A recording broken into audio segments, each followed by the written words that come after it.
نحمده ونصلي ونسلم على رسوله الكريم اما بعد فاعوذ باللہ من الشیطان الرجیم بسم اللہ الرحمن الرحیم۔ میرے واجب الاحترام سامعین مکرم، میرے ساتھ چند ساتھی بیٹھے ہوئے ہیں۔ انہوں نے سوال کیا قاری صاحب وضو کے فرض کتنے ہیں؟ میں ان کو جواب دینے چلا ہوں۔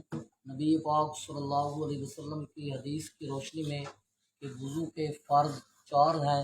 نمبر 1 دونوں ہاتھوں کو کونوں سمیت دھونا، نمبر 2 چہرے کا دھونا، نمبر 3 سر کے چوتھائی حصے کا مسح کرنا، اور نمبر 4 دونوں پاؤں کو ٹخنوں سمیت دھونا۔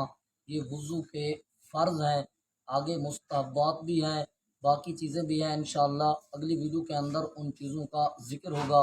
میرے واجب الاحترام، اگر آپ کو وضو کے فرائض کے بارے میں معلومات ہو گئی اور آپ اس بات پر مطمئن ہیں کہ ہم نے جو بات کی ہے وہ بالکل قرآن و سنت کے مطابق ہے، تو ہمارے پیغام کو لائک اور شیئر ضرور کرنا۔ جزاکم اللہ خیرا۔